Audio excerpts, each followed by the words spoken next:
Welcome back to another episode of the Miniature Truth. I am your only host on this show. Been a minute, guys. How y'all been? So, what we're going to talk about today is hello, Shauna. Shauna. I get it. Shauna, na. Yeah, it's a song. I get it. Anyway, we're going to talk, not really talk, we're going to watch something on DOGE. The committee hearing they had on the February 12th, and the DOGE hearing got kind of, interesting. Because listening to it, some of these motherfuckers had no idea what they're talking about. Some of these assholes were just there to, cause trouble. And they had no real argument, no questions. They just wanted, we need to attack Elon Musk. We need to attack Elon Musk and Donald Trump.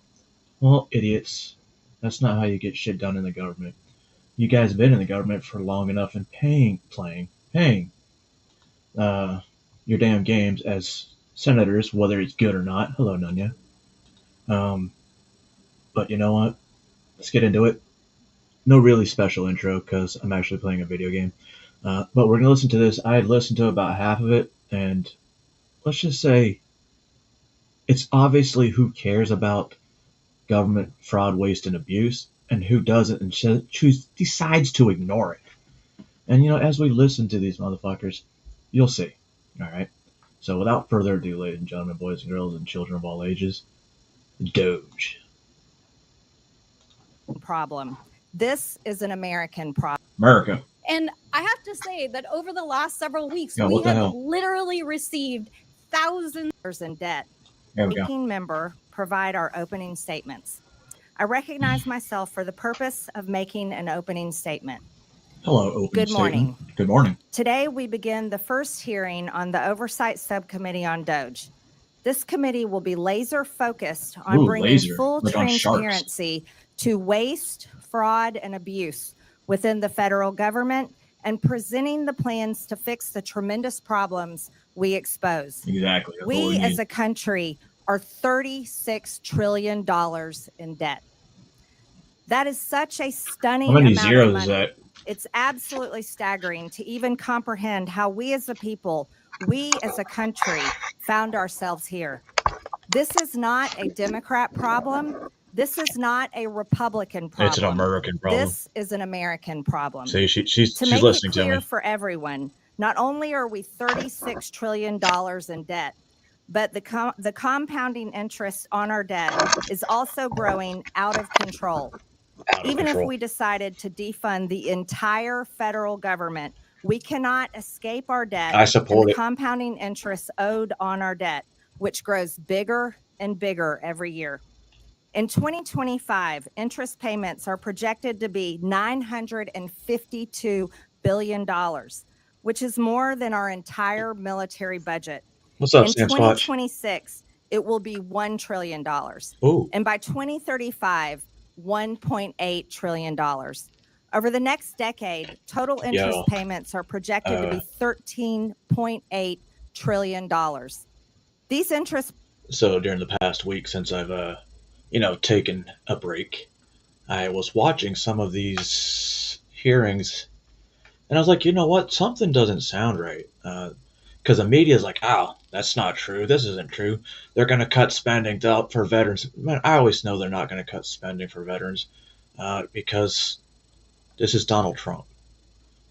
Donald Trump would be damned if he cut any veteran benefits or military benefits. He was probably the best president that I've seen to have served under.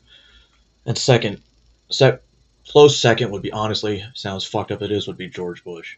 George Bush loved us. Now society hates us again, and I'm okay with it. I'm okay with it. Anyway, back to the Interest payments don't serve a single American. They don't build a bridge, a road, provide disaster relief, or fund a single broadband part of the behemoth that is the federal government. These interest payments pay our masters who own our debt, and the American people are in debt slavery to everyone who owns our debt. Our crippling national debt and massively growing interest on our debt will destroy us. Not destroy one political party or the other. America. It will destroy all of us together. It drives inflation, making life unaffordable for Americans struggling to financially survive. It is crippling small businesses struggling to be successful. Our massively growing debt and interest. Honestly, I like Marjorie Taylor Greene. Uh, I don't think she's the right person to head Doge. I honestly don't. Um, I don't know why maybe she was chosen, but I think that's just it makes this Doge committee look like a fucking joke. Y'all can hear me, right? Hello? Interest are the chains and shackles harnessed to every American and their children and every generation to And come. there's children's But children. first, let us be brutally honest about how this massive debt came to be in the first place. It came from Congress What? and from elected presidential administrations. Sounds like they need And to be I fired. believe enslaving our nation in debt is one of the biggest betrayals against the American people by its own elected government. I believe it. The American people's anger over this betrayal is what gave birth to the concept of DOGE, the Department of Government Efficiency. In fact, DOGE became a major part of President Trump's campaign and led All right, cool. to Thanks, his Sam. overwhelming victory in November. Every day, Americans go to work. They run businesses. They have to earn their paycheck. Yep. No one guarantees it. And if they don't do a good job, they get get fired. They also have to pay their bills, credit card debts, balance their You know who like to fire people out on TV? Donald Trump. checkbooks and scrap and save every penny they can in order to plan for that rainy day and hopefully retirement one day. Speaking of rainy day, my whole town seems to be underwater. I'm glad I live in a higher portion of the city, so I only get like a little swimming pool in my backyard. Thank God for the sinkhole. Private businesses only survive on hard-earned income by serving their customers so well that their customers pay them for the services and products they consume. If that business fails, its employees lose their jobs and Yup. paychecks, and the owners lose their business and everything they risked along with it. Many go bankrupt in this process and lose everything. No one bails them out. They only survive by excellent customer service and smart financial management. Oh, This is the real world that most Americans live, work, and survive in every day. This is the pursuit of happiness. yep. And this is how you pursue the American This dream. is how you do However, it. the federal government employees, and unelected bureaucrats do not live by the same rules as the great American people and private businesses. Maybe they should. The federal government's income is the American people's hard-earned tax dollars, their literal blood, sweat, and tears. And taxes are collected by law at gunpoint. Fuck taxes. Don't pay your taxes and Go you to go jail. to jail. The federal government does not have to provide excellent customer service to earn its income. It takes your money, whether you like it or not.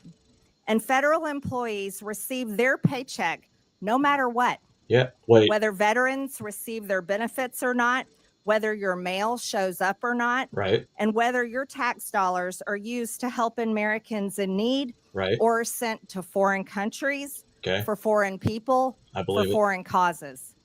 No matter how bad the federal government fails the American people, it still takes your money. Takes your breath It away. still pays its own federal employees, and it never, ever goes out of business. Never, ever. There are no consequences for bad customer service, total failure, and for enslaving the American people against their will and the Dude, stop ever-growing calling me a and slave. future all-consuming national debt. Congress has a dismal approval rating that Abysmal. ranges between 12 and 20%. I don't blame the American people one bit for their sentiment and Thank you. disgust. You should. The American people will be watching this committee and how we tackle one of the biggest we're watching it problems now. of our time. While we are a committee made up of the opposite far-reaching corners of Congress, we were each elected to serve and represent the American people Right, and how not their self-interest. hard-earned tax dollars are spent. We as Republicans and Democrats can still hold tightly to our beliefs, but we are going to have to let go of funding them in order to save our sinking ship. This is not a time for political theater and partisan attacks. The American people are watching. We're The tired. legislative branch can't sit on the sidelines.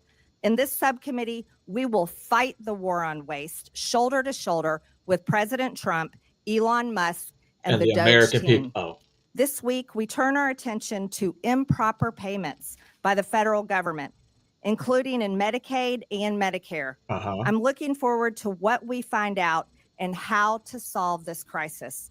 I now yield to the ranking member, Ms. Stansbury, for her opening statement. Hello, Ms. Stansbury. All right. Well, good morning, everyone. Thank you, Madam Chair, and welcome to the very first subcommittee on government efficiency. As was said, this committee is tasked under the Oversight Committee with ensuring that the government and the vital services that... So I was listening to this later on. This bitch has that sarcastic tone, voice, whatever. No matter what the fuck she says, you're like, is she trying to act like I'm dumb? That it provides, from healthcare to national security, actually work for the American people. And this is certainly a topic that we have worked on for many, many years here in the Oversight Committee. Many years. And this is the first time somebody was like, you know what? I think we should have a committee hearing that actually addresses this. Oh, wait. We do? But the problem is, only half this committee is committed to that. In which I personally have worked on as a former civil servant who worked at the Office of Management and Budget. And in fact, for anyone who has ever worked on these issues, you know that there is ample ground for bipartisan work to make the government work better for the American people. That does bills. There's a lady on the Democratic side is going to make it sound like taking away this money is going to not help find and free child sex crimes and shit like that, and that we're the party of law and rule and law, or whatever the fuck they say. We believe in the rule of law, when their own president, I mean, well, he was ours too, our previous president, the commander in sleep, he pardoned murderers and child rapists, child pornographists. And you know what? No one batted a fucking eye. And to ensure that it operates in a more efficient manner. And in fact, all of us here on the Democratic side are ready to roll up our sleeves and to get to work. And just last week, I had the opportunity to sit down with the chairwoman and to discuss these very issues and opportunities to work across the aisle. And like the chairwoman who shared some of her background with me, I grew up in a working family. I grew up working for small mom and pop family businesses and understand the necessity of balancing the books, making sure we can deliver, and fiscal responsibility. And that's why today's hearing is focused on making sure that the federal government is doing what it's supposed to and digging into the more than $236 billion in improper payments that we see going out the door every single year. And we need to get to the bottom of that. They're going and we need to make sure out the door every single year. But what they're failing to mention is there is fraud, waste, and abuse. They didn't watch the USAID conference, I guess, hearing that they were in. And they were telling them, hey, this is it. And then they're like, hey, wait a second. Well, you guys don't have proof. I have websites I've been looking at showing the proof. Is Washington a sanctuary state? Sam? that we're putting into place rigorous oversight and controls to prevent fraud and abuse, and of course to go after bad actors.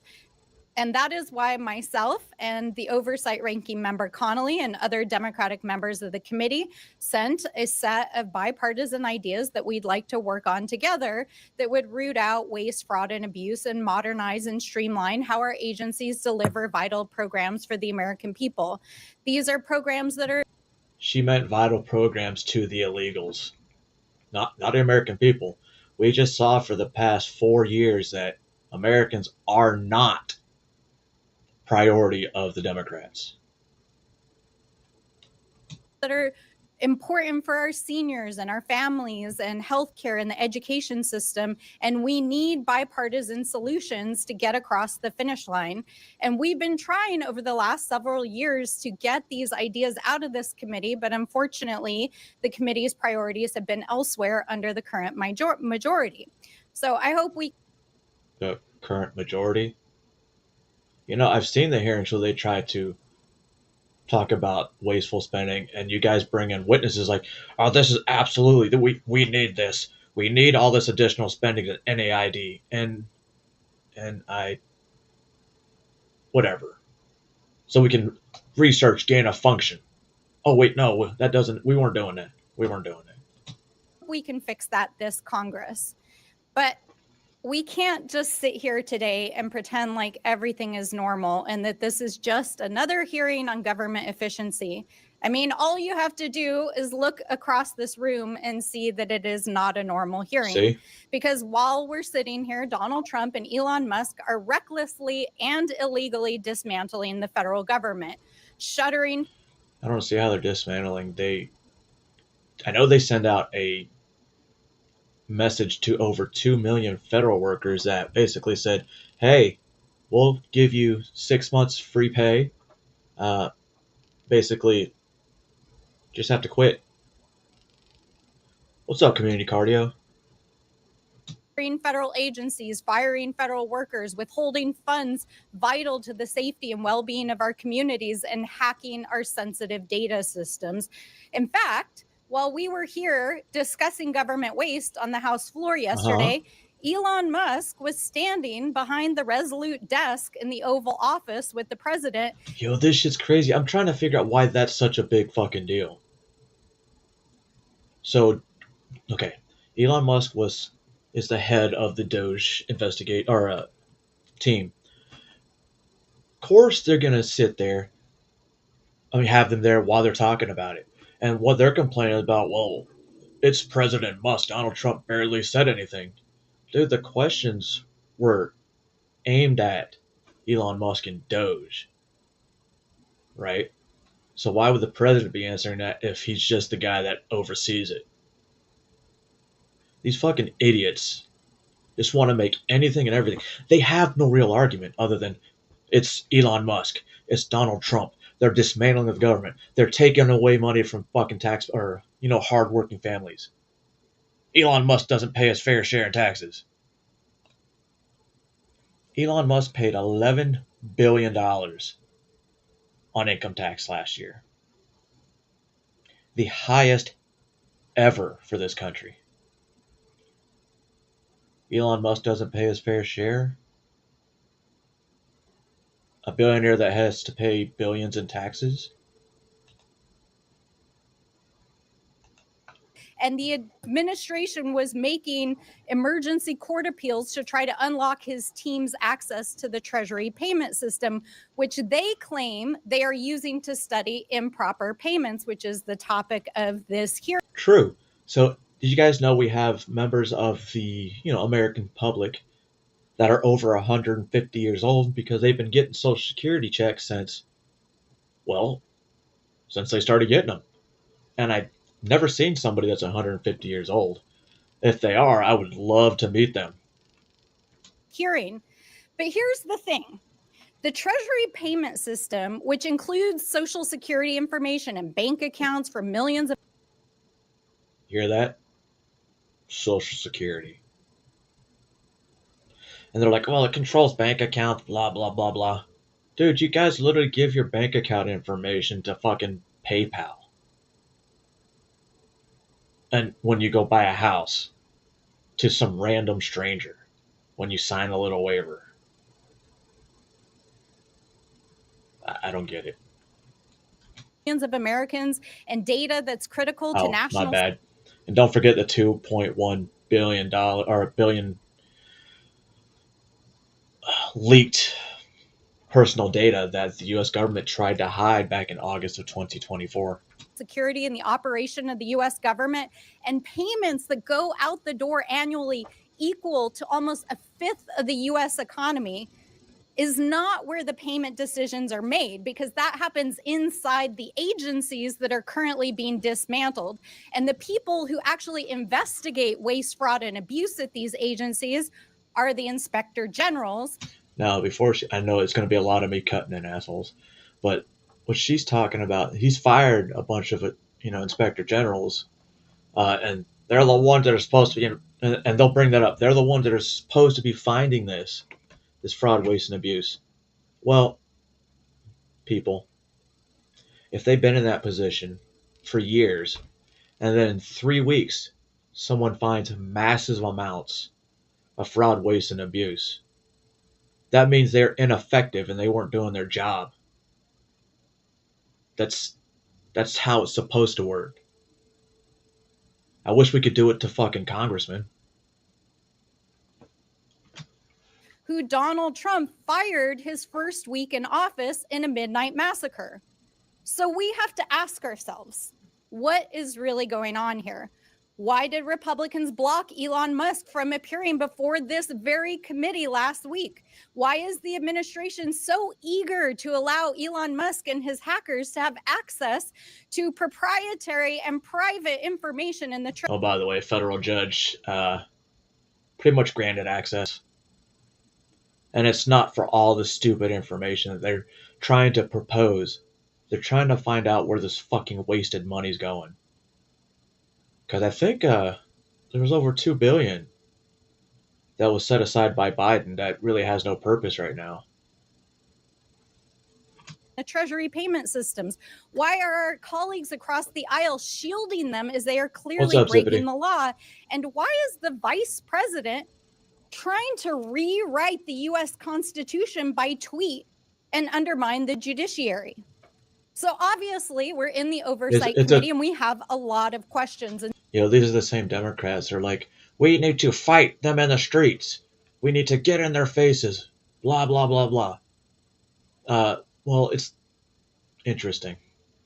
It's these congressmen and these sheep that are like proposed in the mainstream media. They're doing it all the fucking time.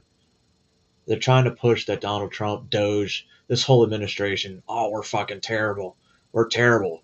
Man, the world leaders are afraid to fucking say anything. We're terrible. We're about to end the Russia-Ukraine war. We're terrible. Fuck out of here, people. And so do the American people, especially while our colleagues across the aisle are trying to scoop up the savings from the dismantling of these agencies to pay for the largest permanent tax break in American history for billionaires and the folks that they're helping. Look at the fucking bitch's face. She's full of shit. Holy fuck. She's giving it away right there that she's completely full of shit and she doesn't believe what the fuck she's saying because apparently it's funny when she's reading it. On their side of the aisle. So let me close by saying this directly to Mr. Elon Musk. He's not there. We are well aware that you are eager to engage with members of Congress on social media, but we're not here to play.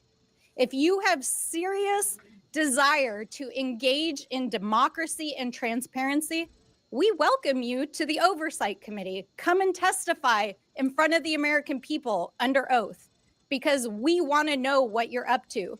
So if you're interested... Well, of course you want to know what he's up to. He's investigating people like you and how you get money. I wonder how much money you get from Big Pharma. I wonder how many bills you wrote for the USAID. How many supported bills for USAID funding that you personally voted for. I would love to know that. Is it the $2 million for fucking shoes? Recommending to wear shoes in Ethiopia? And talking to us, then please join us here in the People's House in the House of Representatives. And with that, I yield back. I want to go to the People's House. The gentlelady yields. President Trump signed an executive order on his first day in office called Establishing and Implementing the President's Department of Government Efficiency. The EO simply renamed an office in the White House that was actually established by President Obama in 2014. I keep saying "Oh Biden" now. I don't know. Anytime it's Obama or Biden, it's the Biden administration. You know, they pretty much have the same brain. And I was looking at J.D. Vance. Hear me out, guys. You think J.D. Vance is a Manchurian candidate? Bro, look at the way he talks. The way everything about him is Manchurian candidate. Called the U.S. Digital Service. President Trump can have Elon Musk into his Oval Office anytime he likes. I now recognize the chairman of the Oversight Committee, Chairman James Comer. Well, thank you, Chairwoman Green, for holding today's hearing to launch a war on waste. President Trump won an electoral landslide with a clear mandate from the American people to eliminate Washington waste and stop the theft of American tax dollars. Hell yeah. He is delivering on his promise. President Trump has empowered Elon Musk and DOGE to conduct a government-wide audit to identify solutions to curb waste and protect tax dollars. That's exactly what the mission of this committee is supposed to be. And I'm glad that my colleagues on the other side of the aisle have found a newfound interest in waste, fraud, and abuse. With a staggering $37 trillion in national debt, we have no time to lose. A key place to start is improper payments. Since 2003, the government has lost $2.7 trillion because of improper payments. Fraudsters, organized criminals, hostile foreign actors, and even government employees have siphoned money away from those who truly qualify for assistance. For years, Republicans and Democrats in the Oversight Committee have condemned. Yeah. Like I said, the broadband thing, whatever happened with that. Should we talk about FEMA funding and where it actually went to? Can we talk about that? You mean to tell me the government is completely doesn't do shit wrong? That they're the golden girls, golden boys, the good old boys? It's the good old boy system. That's it. That's what it is. This waste. But now that DOGE is taking real action, Democrats are choosing to defend the bureaucracy and status quo instead of standing up for the American people. I want to thank Chairwoman Green for holding this very important hearing, not only to expose the problems, kiss ass, but to find solutions. We stand with President Trump and DOGE in the fight to end waste, fraud, and abuse in Washington. With that, I yield back to Subcommittee Chairwoman Green, and congratulations again, Chairwoman, on holding this first hearing of the DOGE Subcommittee. Well, thank you. Thank you. Thank you, Mr. Chairman. The gentleman yields back. I now recognize the ranking member on oversight, Mr. Connolly. Excuse me. Thank you, Madam Chair. Hey, no problem. And thank you for having this first hearing on DOGE. Thank you. Improper payments is not a new subject. Nope. I remember joining Steve Lynch and then Todd Platts, Republican member from Pennsylvania, in my freshman year, talking about improper payments. At that time, improper payments were in the range of $35 billion a year. They're now in the range of $280 billion a year. And times 10, we could cut almost $3 trillion from the debt if we addressed improper payments in a deliberative way. What do you mean deliberative? GAO has called for in the high-risk category for years. We can also, secondly, enforce the tax code. It's estimated that at least $500 billion. You know, it's funny that they say, oh, the billionaires don't pay the fair share. Do the millionaires? I'm curious, what's their tax bracket? Do the millionaires pay their fair share? That's the real question. $1 billion a year is left on the table uncollected but owed because of lack of resources in the IRS. Again, times 10 is $5 trillion over a decade. And finally, we can modernize federal IT systems, which we've championed for years on this committee. We know that legacy systems alone could save hundreds of millions of dollars a year in operating and maintenance costs. So if we want to be serious about it, let's be serious about it. But the way not to do it is to fire the people charged with the remit of waste, fraud, and abuse. Namely, Okay, there's only 3 people in here. If you had somebody not doing their job, would you keep them? Honestly, would you keep them on the books? Or would you fire them because they're ineffective? And they obviously haven't been doing their job. namely inspectors general. President Trump has already now fired 19, including most recently the USAID inspector general, who dared to warn that we could lose $500 million of food aid because it's in warehouses not being moved because of the funding freeze that was imposed in AID. That's a cost we need to avoid. And for doing his job, that IG was fired. If we want to be serious, He we've was got to not have doing his fucking job. objective, neutral inspectors general who are monitoring government waste, fraud, and abuse and expenditures. And I think you would find Democrats more than willing partners. Listen, if there was no wasteful spending that we know existed, DOGE wouldn't exist. Just a thought. In that kind of enterprise, if we're going to be serious. But a wrecking crew, a wrecking crane, a wrecking ball is not going to do it. And we're not going to support that approach to waste, fraud, and abuse in the federal government. I yield back. Thank you. The gentleman yields. Oh yeah, I'm cutting it again. As I watch these things, pay attention to the average age of these lawmakers. Like, honestly, especially when they try to, get their point across and they're reading off a piece of paper. Like, they have no idea what the fuck they're doing. They're just there to be there. And then you've got these congressmen that just use it to spew and try to attack the conservatives.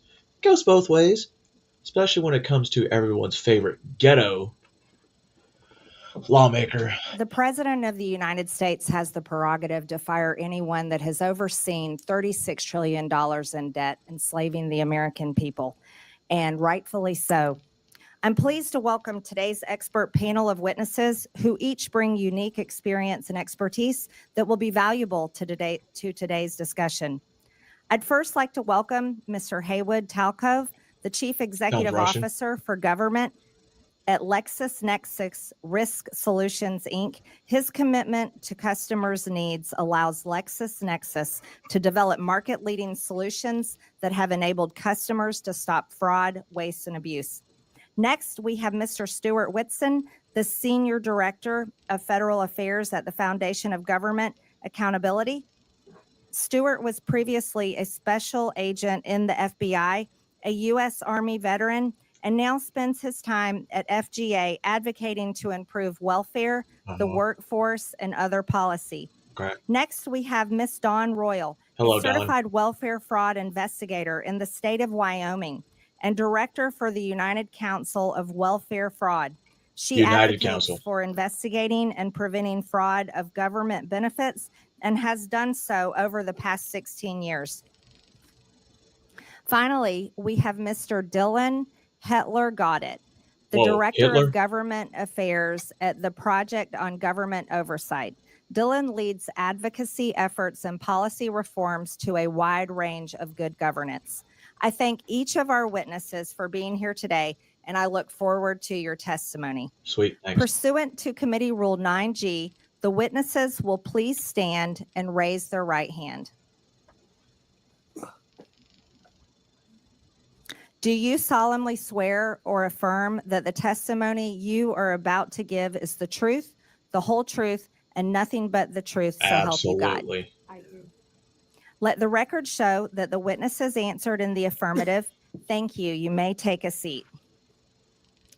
We appreciate you being here today and look forward to your testimony.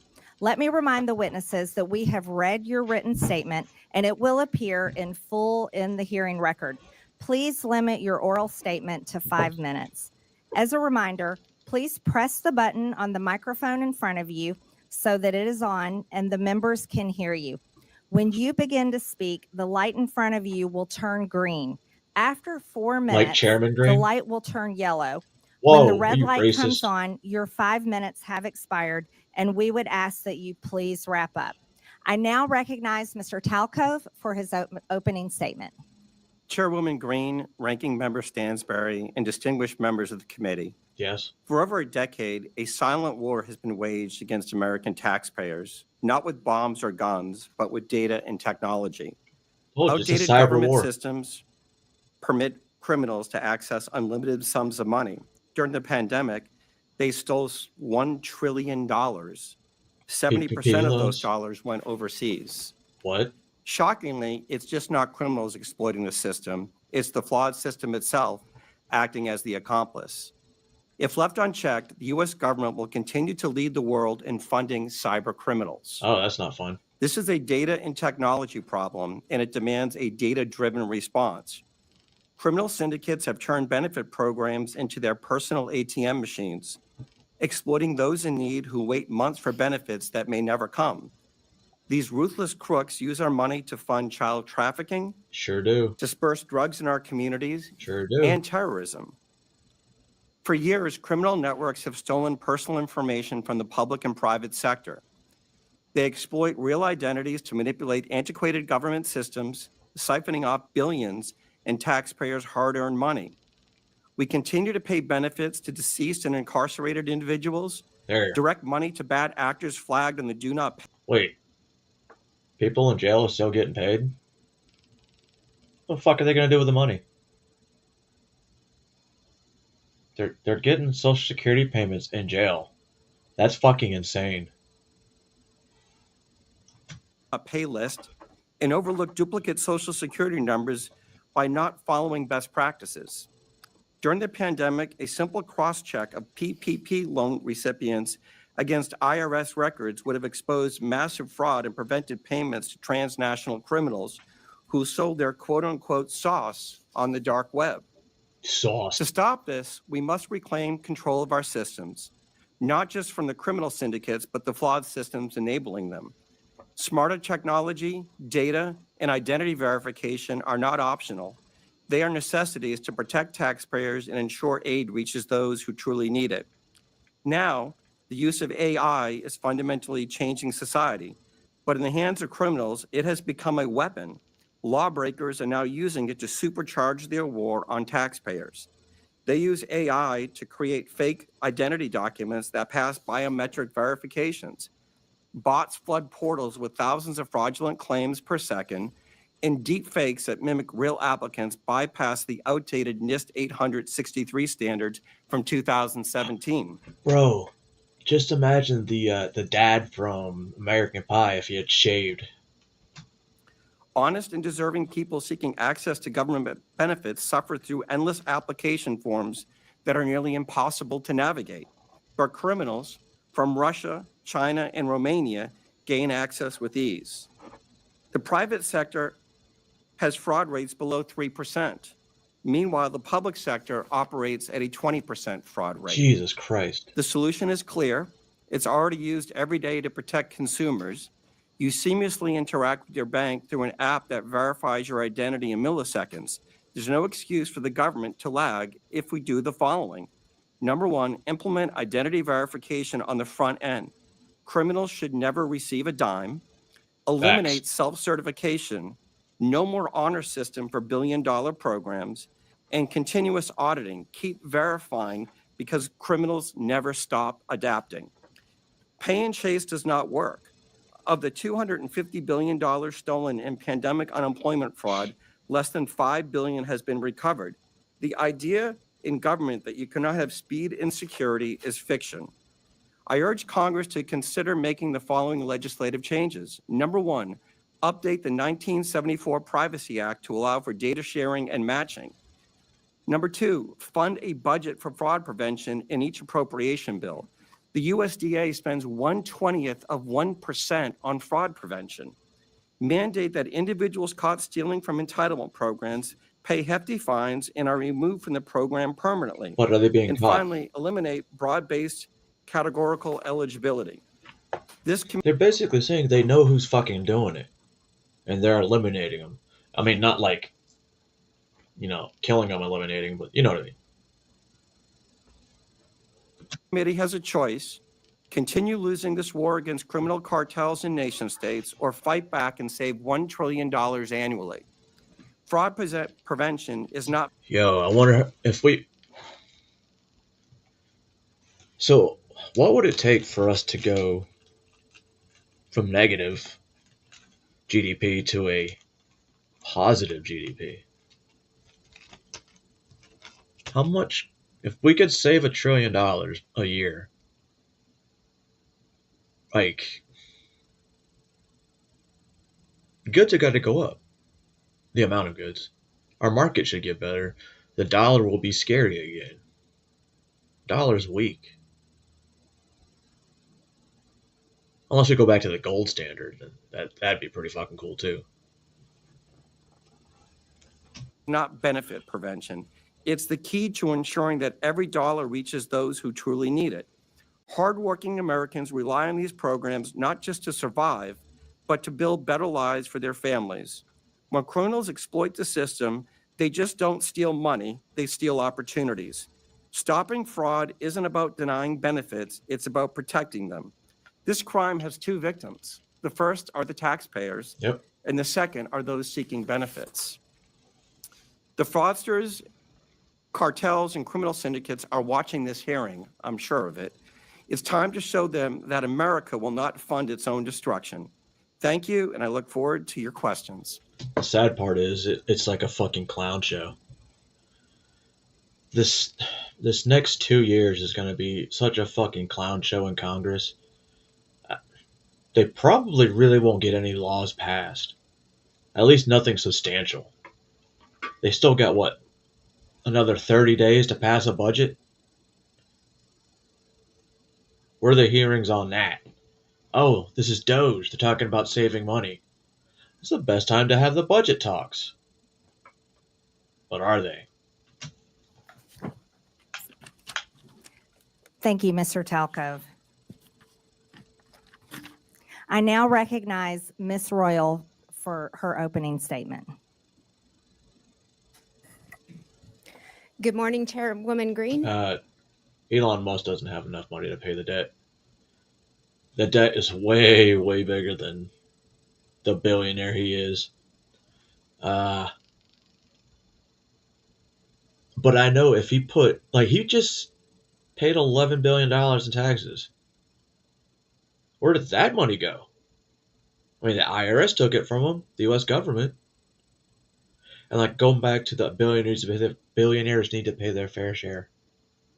I really want to see these millionaires, these multi-millionaire congresswomen and men who get paid anywhere between $75,000 to $175,000.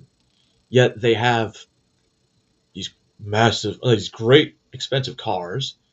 They have private security because they're members of Congress. They're not,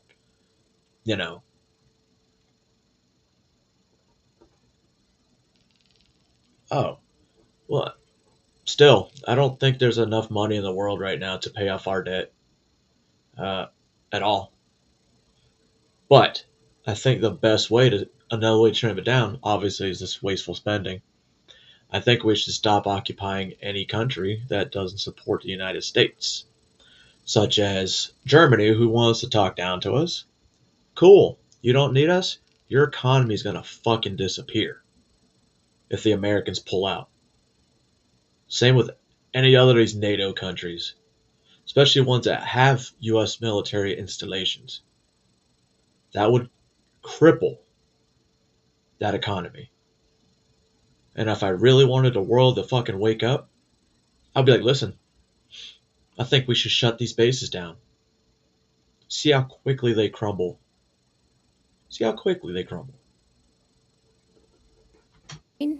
Ranking Member Stansberry, and committee members. My name is Dawn Royal. I'm a certified welfare fraud investigator, 2-term past president, and a current director of the United Council on Welfare Fraud. The United Council on Welfare Fraud is a national professional organization dedicated to protecting the integrity in our nation's public assistance programs. We are the only national organization singularly focused on the detection, prevention, and prosecution of welfare fraud. For too long, agency bureaucrats have gonna say, pitted citizens' you guys access suck to at that welfare job. programs against the integrity of those programs. Access versus integrity should never be an either-or dichotomy. We can all agree that access to public assistance is crucial. That's what DOGE is trying to do, but you'll see the kickback, Sam. You'll see this kickback. America's citizens should not be hungry or deprived of medical care because of their inability to pay. However, making sure vulnerable citizens have access to these welfare programs should not mean that we simply turn a blind eye to integrity. We do not pursue the prevention, detection, and prosecution of if we do not pursue the prevention, detection, and prosecution of fraud, taxpayers become the victims as the welfare programs become slush funds for anyone wanting to supplement their income with SNAP benefits, absolve themselves from the financial responsibility of medical bills, and using Medicaid to further taxpayer exploitation by taking advantage of cash assistance, energy assistance, childcare, and other social welfare programs. One example of a welfare fraud is a case that I investigated that was criminally prosecuted last year. The applicant mother failed to disclose her children's father as well as his employment and income on multiple applications she submitted for Medicaid, SNAP, and low-income energy assistance. The co-defendant father worked a steady job, earning a six-figure salary, and provided an enviable lifestyle for his family, including vacations, luxury vehicles, snowmobiles, motorhomes, lavish gifts, including one from the wife to the husband, which was a $1,200 bottle of bourbon. Let me get that. Evidence we presented at trial included a candidate registration forms filed by the... Bro, I wonder how good a $120 bottle of bourbon. Fuck it, I'll take a bourbon barrel. Just give me a fucking tap on it. Oh yeah. Oh yeah. By the defendant father when he ran for town council and later mayor of the town where he declared he lived at the same address provided by his wife on her public assistance programs. This was a case of greed, but it emphasizes how easy it was for these criminals to make false statements on applications in order to receive benefits from multiple programs that they were never eligible for. I could spend the rest of my day providing countless examples of how taxpayer-funded programs are exploited, and the message would be the same. Investigators continue to be hamstrung by antiquated regulations, conflicting directives from federal agencies, and the lack of access to technology. Sadly, investigators have also found themselves at odds with the career bureaucrats who recite watered-down facts about fraud in order to promote their political agendas. Specifically, we can look to the career bureaucrats who have historically claimed that the fraud rate in SNAP is less than 1%. Guys, have fun. The disregard for the value of integrity is evidenced by the less than 1/20th of 1% of the SNAP budget spent on the prevention, detection, and prosecution of fraud. As part of Medicaid unwinding debacle, the bureaucrats specifically directed states that they, and I quote, cannot recover or recoup the cost of services from a beneficiary, even if they have been found after an administrative hearing or criminal proceeding to have committed Medicaid beneficiary fraud or abuse, end quote. Sadly, it is already apparent that career bureaucrats are not being totally transparent as they attempt to protect spending and broken programs. We fail to understand how mitigating the rampant fraud in Medicaid, SNAP, and other welfare programs stands up or strengthens the welfare programs. Fact is, the opposite is true. Ignoring fraud and gaslighting fraud statistics erodes the very foundations of the programs that are essential to their future viability. Erodes. There are things this committee can do to help the investigators fighting the war on fraud. Number one, eliminate self-attestation in the application process for all programs. Number two, funding for technology that includes identity verification tools that will help prevent fraud. The current pay and chase model is not sustainable. Number three, immediately implement the National Accuracy Clearinghouse, the NAC, that will provide data to states to prevent duplicate participation in all of the social welfare programs. And four, allocate direct funding with mandates restricting the use of the funding to the prevention, detection, and prosecution of fraud. In closing, we're at a crossroads. Those of us who have firsthand knowledge of the degree in which public welfare programs are being attacked know that reform is absolutely necessary. Reform to the recipient application process, the billing process in Medicaid, and how SNAP benefits are processed, and how providers and retailers are authorized. We thank you for the opportunity for UCOF to participate in this hearing. We feel that the investigators who are on the front lines fighting the daily battle against the war on fraud need to be at the table and participating in the development of action plans that will make a difference in protecting the programs and defending the taxpayers. She done? Thank you, Ms. Royal. I now recognize Mr. Whitson for his opening statement. Chairwoman Green, Ranking Member Stansbury, members of the subcommittee, thank you for the opportunity to testify today. No On problem. the campaign trail, President Trump promised to take on the bloated bureaucracy in D.C., rebuild trust in the DOJ and the FBI, crack down on waste, fraud, and abuse, and restore common sense. And on day one, he started delivering on those promises with a wave of executive orders and the official launch of DOGE, which he, of course, tasked Elon Musk to lead. Already, DOGE efforts have brought to the public's attention countless examples of wasteful spending, including $59 million paid to luxury hotels in New York to house illegal immigrants. Get them. $1.5 million to advance DEI in Serbia's workplaces. $32,000 for a transgender comic book in Peru. Was it The at list least goes in on. Spanish? But rather than applauding the work of DOGE, the left has launched a coordinated campaign to try to demonize Mr. Musk with the hope of shifting focus away from the disastrous waste, fraud, and abuse that occurred on Told Biden's you. watch. But guess what? It's not working. Because no matter what political party people hail from, the vast majority of Americans agree that $10 million worth of food funneled to Al-Qaeda was probably not the best use of taxpayer money. But there's another source, a key source of wasteful spending that DOGE and the subcommittee should set their sights on next, and that's Medicaid waste and fraud. Oh. While initially meant as a program for the truly needy, Medicaid is bloated into a massive welfare program for millions of able-bodied adults lured into the trap of government dependency. And as Medicaid has grown, so too has mismanagement. Today, more than $1 in $5 spent on Medicaid is improper. In Medicaid alone, fraud and mismanagement is on track to cost U.S. taxpayers, get this, more than $1 trillion over the next 10 years. Oh. When it comes to the problem of improper payments, the Medicaid program is the biggest culprit, encompassing nearly 1/3 of all federal improper payments. And more than 80% of Medicaid improper payments are due to one thing. What? Eligibility errors. If Congress wants to help President Trump address wasteful spending, then targeting eligibility errors in Medicaid should be one of your top priorities. It should be. Bottom line, to But it's address this not. challenge, Congress can take 3 decisive actions. So first, Congress can strengthen the Medicaid program through legislative action. Uh-oh. That would include repealing Biden's disastrous Medicaid streamlining rule, Uh-oh. which ties the hands of states trying to remove ineligible enrollees. You can and should do this through reconciliation, and it will produce $164 billion in savings if you do. You can also strengthen verification requirements to ensure only eligible individuals receive benefits and ensure a nationwide NAC is implemented without delay. Second thing Congress can do is help President Trump's DOGE effort by ensuring that entrenched partisan bureaucrats don't stand in the way of reform. So Musk and his DOGE team have already found hundreds of billions of dollars funneled into wasteful, fraudulent, and flat out insane projects. But they've only scratched the surface. If this much fraud has been exposed in just a few weeks, imagine what else is buried under layers of red tape and government excuses. Yup. But guess what? What? All of these insane projects have one thing in common. They were all approved and funded by unelected bureaucrats. Oh, yeah? And these and other entrenched bureaucrats are already pledging to fight against President Trump's efforts to improve government accountability and efficiency. Remember in 2020, 2021? Hang on.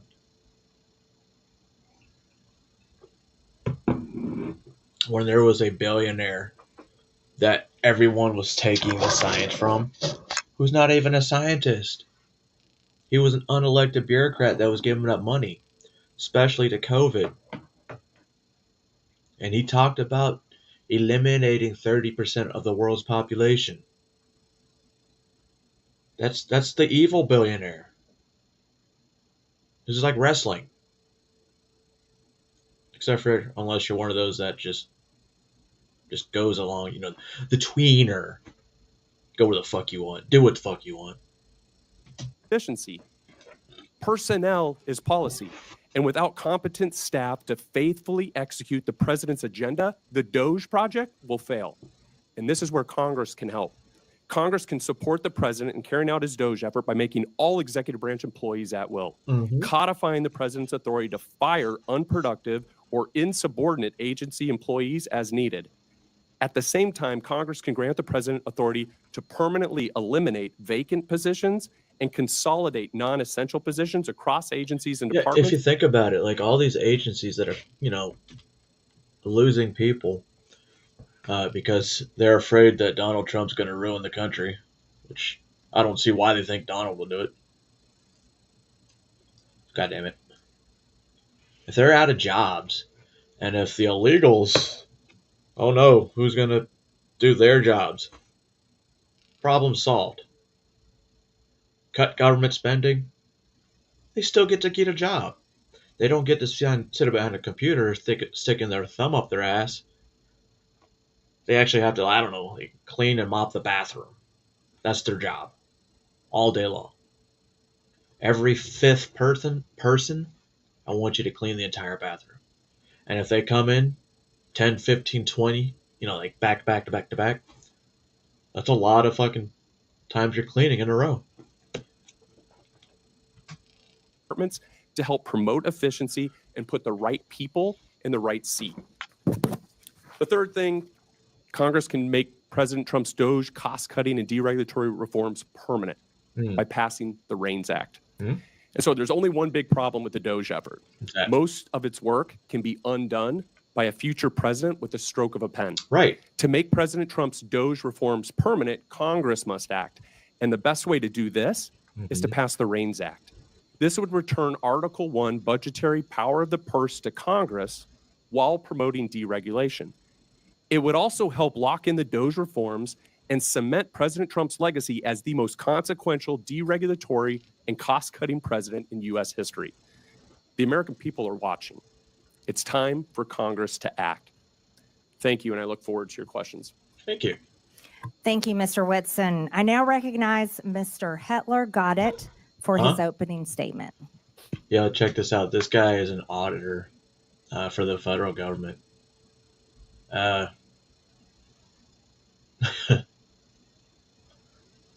This guy, obviously, there's a reason he can't find fraud, waste, and abuse. And, well, I just made fun of him, so I guess I make fun of disabilities. Thank you, Chairwoman Green, Ranking Member Stansberry, and members of the subcommittee. My name is Dylan Hetler-Gaudette, and I am the Director of Government Affairs at the Project on Government Oversight. He wears his sunglasses at night. I appreciate the opportunity to be with you here today to talk about the critical issue of bringing more accountability and transparency to federal spending, including rooting out waste, fraud, and abuse. Yes. Since our founding in 1981, POGO has been focused on promoting more accountability. 1981, good year. 1981 is a very good year. And rooting out wasteful spending showed up on and this promoting planet. efficiency, especially at the Department of Defense. We have a long and well-established track record on these issues, and we take a back when it comes to promoting a better and more effective government, which necessarily includes a federal government that is a good and responsible steward of taxpayer dollars. Let's take a moment to pause here to talk a little bit about terms that we're going to hear a lot today and the difference between them. All right. Waste is different from fraud. Fraud is different from abuse. And abuse is different from both. That's why there's 3 when different we talk words. about improper payments, they are a subset of those other 3 categories. But that doesn't tell us the whole picture either. Sometimes improper payments are a function of bad record keeping. Sometimes they are a function of outdated information technology systems. Sometimes they come about through human error, and sometimes they come about through negligence. There are a variety of reasons why improper payments happen. It just simply is not the case that improper payments are only a function of bad people doing bad things with bad intent. That doesn't mean we shouldn't focus on trying to mitigate improper payments, and that certainly doesn't mean that the American people should not be concerned with how their tax dollars are used. The good news is that there are some time-tested solutions and tools to help mitigate these problems. Okay. For example, wait, there's time-tested tools that help mitigate these problems? So where are they at? If they have the tools to mitigate these problems, then why do we have the issues? that I don't understand. You guys are acting like the government isn't doing anything bad when it comes to spending, when we all know they do, especially when they get mad that Big Pharma is going to get investigated. When we think about the independence of inspectors general, we're talking about a resource that is extraordinarily valuable to the American people. In fiscal year 2023 alone, inspectors general identified over $93 billion worth of potential savings to taxpayers. Okay. Whistleblowers are also an incredible resource to the American taxpayer. Unless your name's Edward Snowden or Julian Assange, and then you're just, the world's worst whistleblowers. Through the IRS's whistleblower program alone, billions of dollars have been recouped from tax cheats since the inception of that program in 2007. Whistleblowers have also played an instrumental role in helping the Department of Justice pursue False Claims Act cases that have resulted in billions of dollars in reclaimed settlement costs. It seems to me that if an administration were serious about wanting to root out waste, fraud, and abuse, they would support and resource whistleblowers and inspectors general. They would not demonize them, and they would certainly not fire them en masse in a... Oh, yeah. Okay. Forgot. The inspector generals weren't doing their jobs. Enough said. So many times I can repeat it. If they're not doing the jobs, good thing they got fired. And if they're pissed off they got fired, they should have done their job. Unlawful midnight purge. There are other reforms we can think about too, reforms that are more technical, but just as important. Key statutes such as the Federal Funding Accountability and Transparency Act, the Data Act, and critical platforms like usaspending.gov were really important improvements and innovations when they came about, but they are in need of overhaul and reform. Currently, the status quo is that we have an extraordinarily hard time tracking federal dollars from end to end. Which you do. This is due in large part to a broken chain of data collection, of reporting information, and the ability to monitor and track in real time what is happening with federal dollars. So you're going to fix that, right? This informational black hole is where a lot of you racist happens, motherfucker. Where waste, fraud, and abuse live. And yes, this is where improper payments often happen.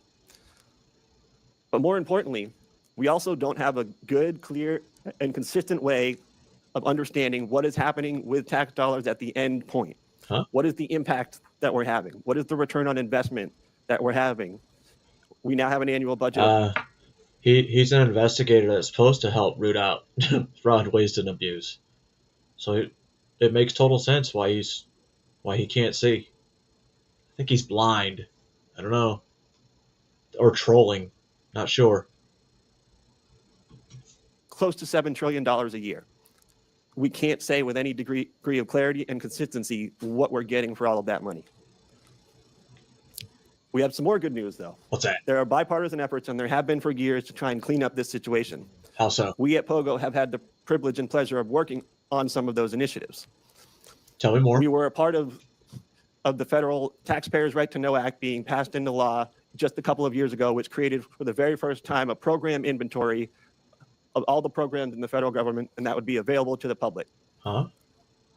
We have worked with a member of this very committee, the House Oversight and Accountability Committee, to introduce a piece of legislation that would bring more transparency to federal subaward reporting. Oh, that's weird, because that's what they're doing. They're doing exactly what you're talking about. I digress. We have supported and endorsed multiple pieces of legislation that take direct aim at the improper payment issue. We also have additional ideas that don't yet have congressional champions. One proposal is to clean up and modernize and standardize the award descriptions that are available in USA Spending to make them more useful and relevant. Okay. We have another proposal to harmonize the amount of data and information we collect between contract spending and non-contract spending. Continue.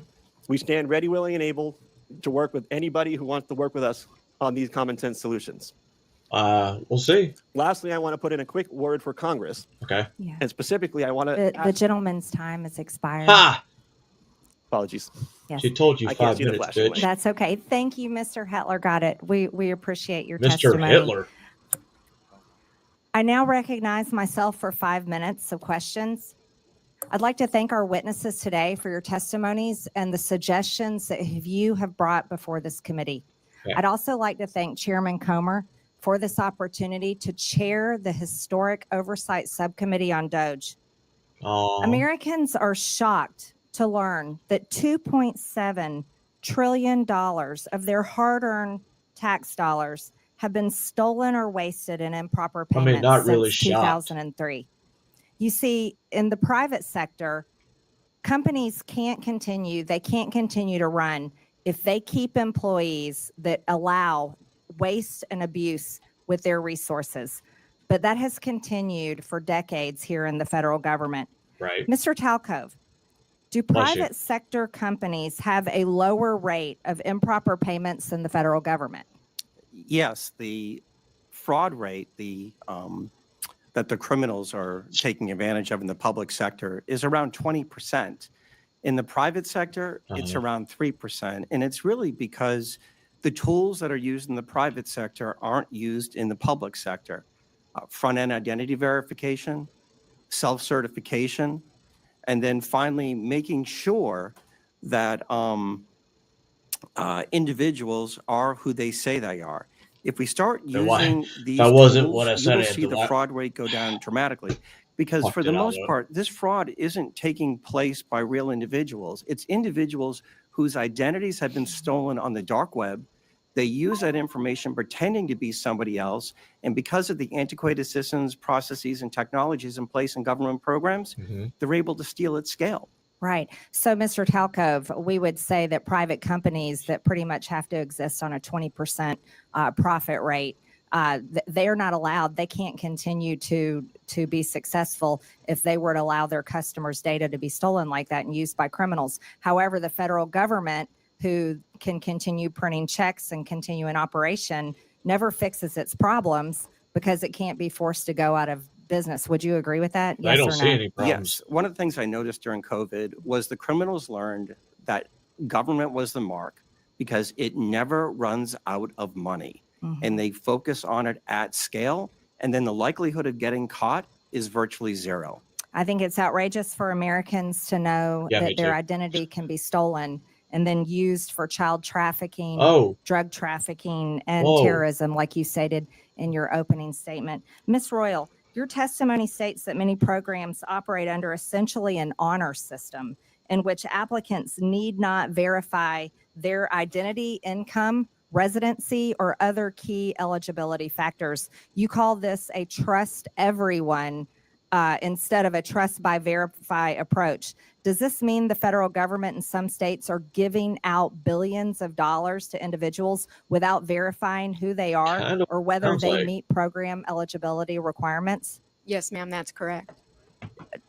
That's outrageous.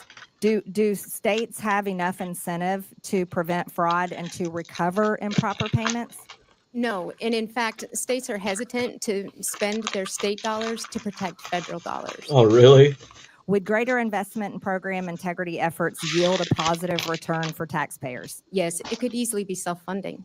Amazing. Mr. Whitson, your testimony states that both the Biden and Obama administrations issued rules and guidance that made it harder for states to verify eligibility for Medicaid.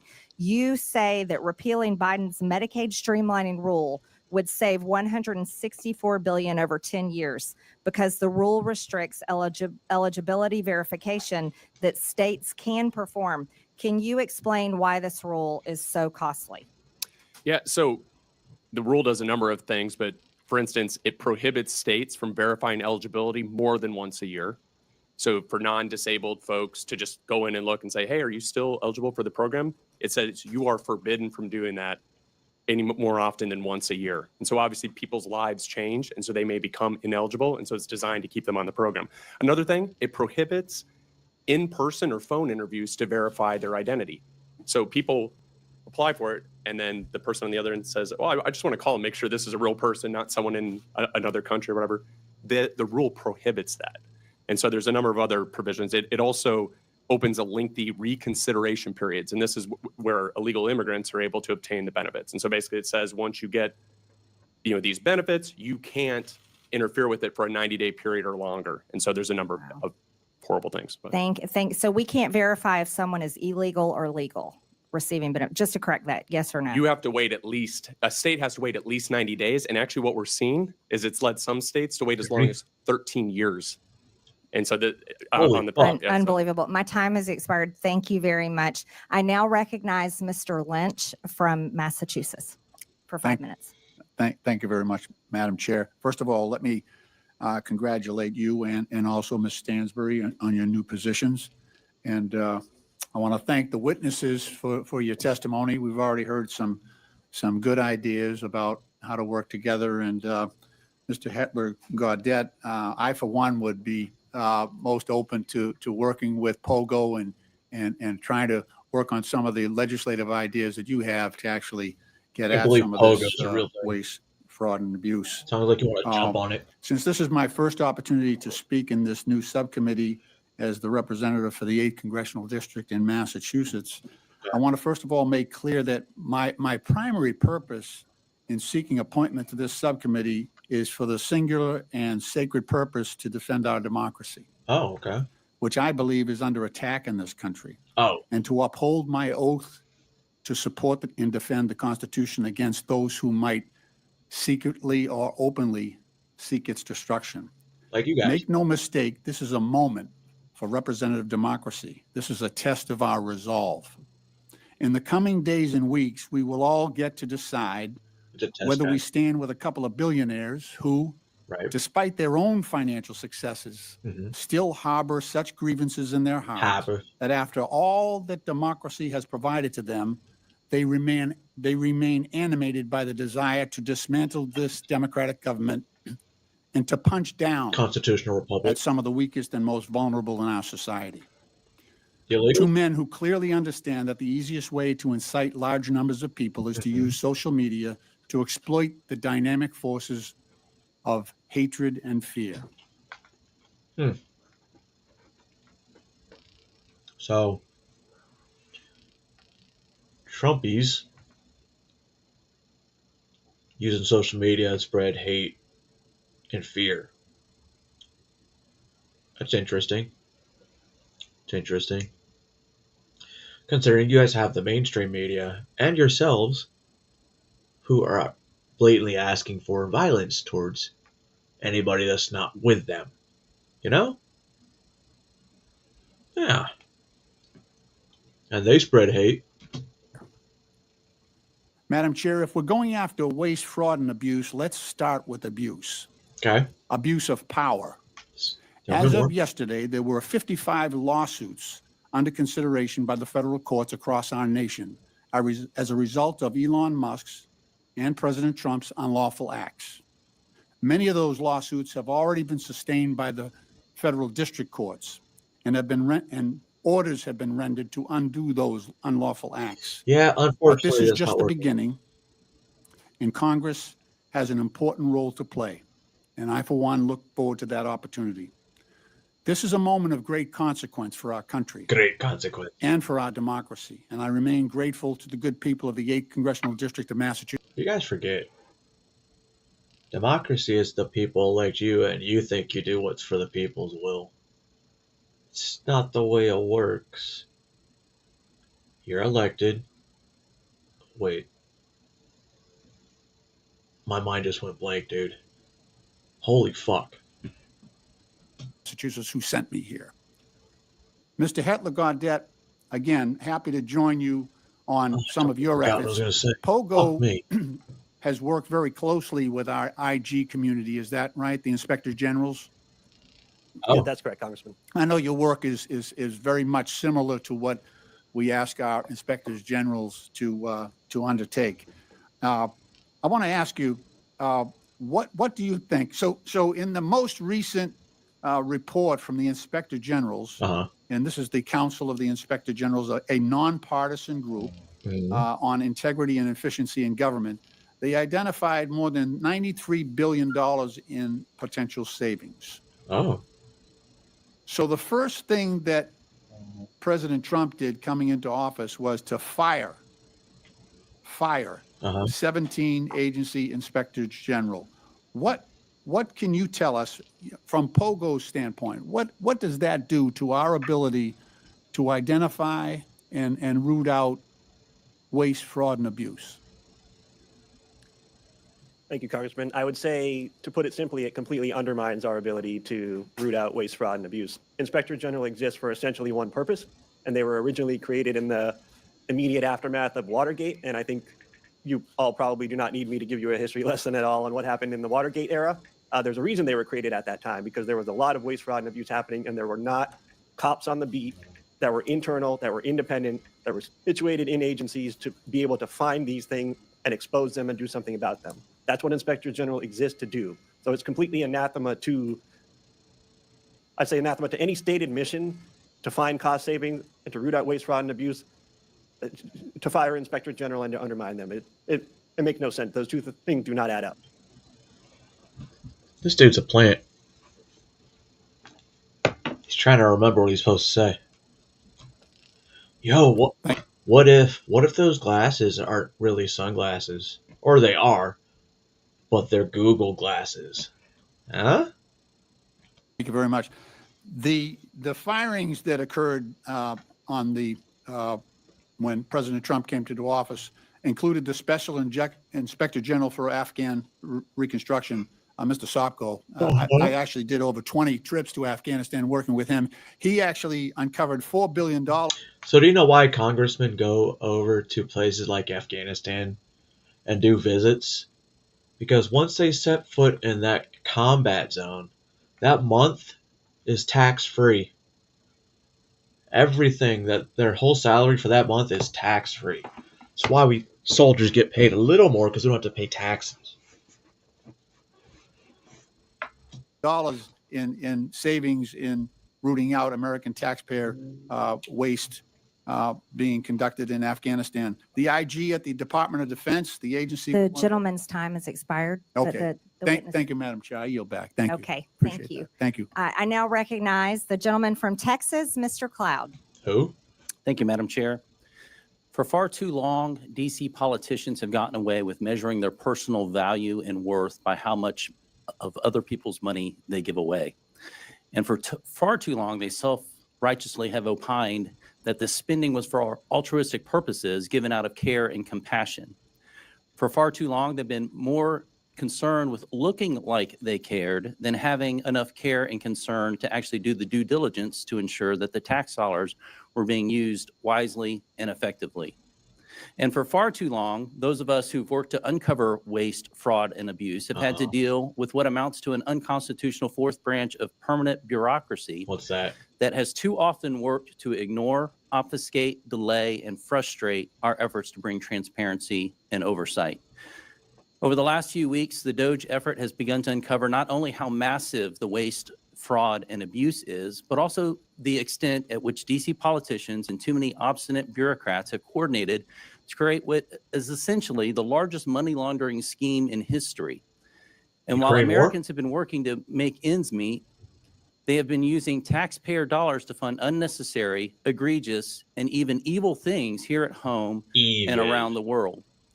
Thankfully, in DOGE, we have a president bringing the leadership needed and a focused effort, along with the talent, technology, tools, and transparency to this waste, fraud, and abuse.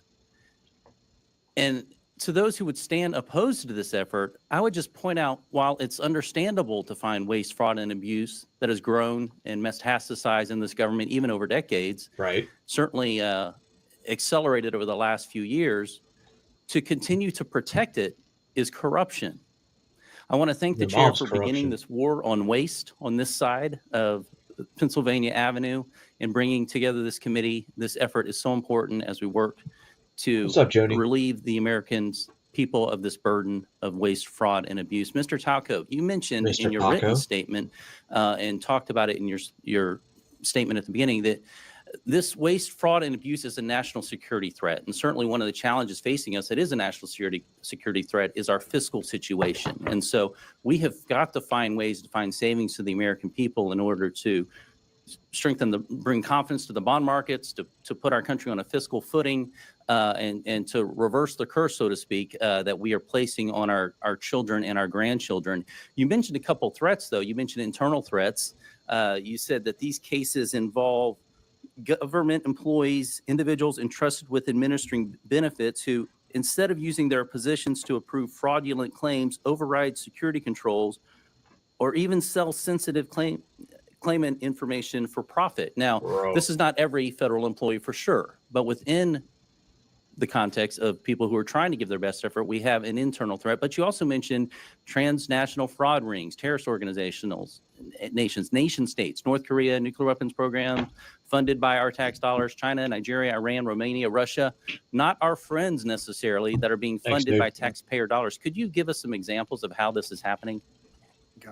Yeah. So when you think about what happened during the pandemic, $1 trillion was stolen. 70% of that money went overseas. And I can give you some examples. In a Western state, they had more people applying for unemployment insurance benefits than they had individuals over 18. California, the people that were stealing the money from Romania were using it to facilitate other fraud schemes that include fentanyl, that include doing things to impact our democracy.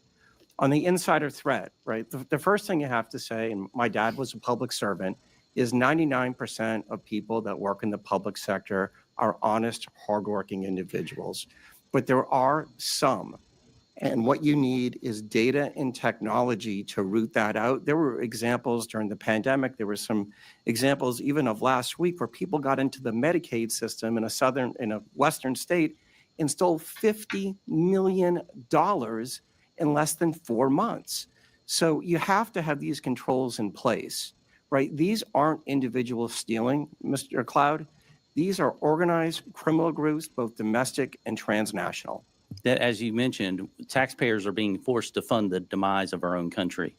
Mr. Winston, I wanted to ask you, because there's a lot of talk about reconciliation right now. You mentioned Medicaid and what could be done to bring a pretty substantial amount of savings, and this is without affecting those who truly need Medicaid and for what the purpose of the program was extended for. Now, the gentleman's time has expired. Hopefully, does the witness want to answer the question?